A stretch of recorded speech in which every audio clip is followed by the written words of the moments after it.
All right, TGIF, good Friday morning, everybody. I'm Jared Klein coming to you live from the NBC29 Digital Desk with the Morning Rush.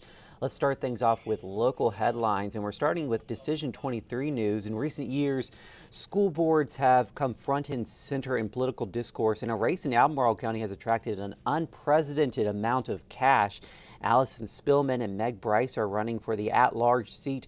Both say there's a lot at stake. Spillman says she's standing up against book bans, teacher censorship, and discrimination. Bryce says parents are concerned their kids aren't getting the education they used to. Just look at test scores, she says.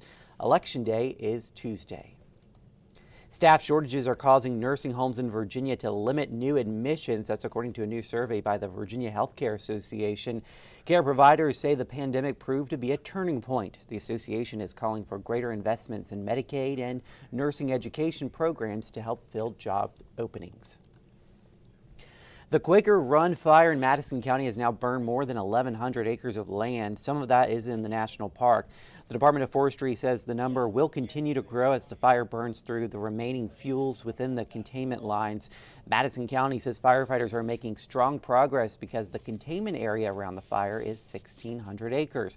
As crews held the lines yesterday, they also got help from above. Helicopters dumped water from White Oak Lake on the fire, which has helped to cool down hot spots. And Halloween is over, and if you still have a pumpkin on your porch that you need to get rid of, here's an idea.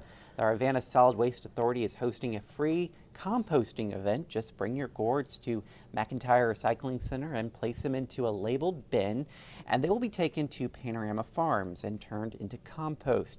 You have until Tuesday to drop off your old jack-o'-lantern. So if you have one on your porch, maybe not as bright as it used to be. Right, yeah. That's a great idea. Yeah. All right, so we've been talking about this. Grocery prices, because of inflation, are just up. They're up 17% over the past 2 years. So now people are taking to social media with this. So this is someone that posted this, and they said, since when is this $100 worth of groceries? So just that right there was $100. It is amazing. It is. How the cost of food these days.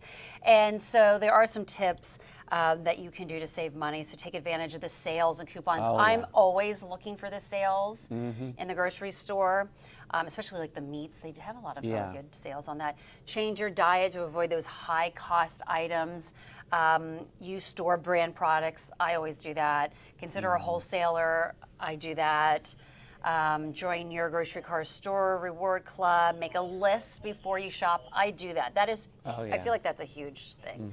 And then, of course, buy seasonal produce. And then they say pay with a credit card as long as you pay it off, so you can get those rewards. Yeah, and that list is important because you don't want to go to the store and be looking around and pick up a lot of things you didn't intend on getting. Right, and they also say don't go to the store hungry, because then you are just kind of grabbing. Yeah, everything looks good then. Everything looks good. So yeah, that's some great tips there to save a little bit of money, especially with Thanksgiving coming up. Yeah, that's right. So around the corner. Exactly. All right.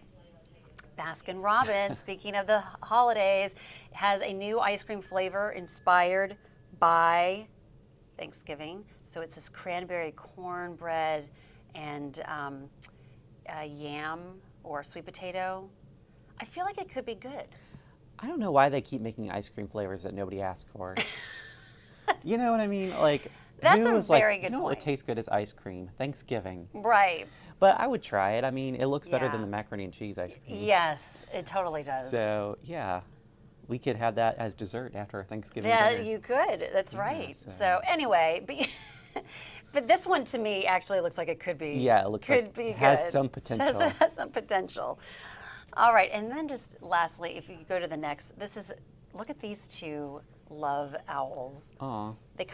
Although they look like they're attacking one another, Yeah. but it is quite interesting. The claws. It's like, whoa.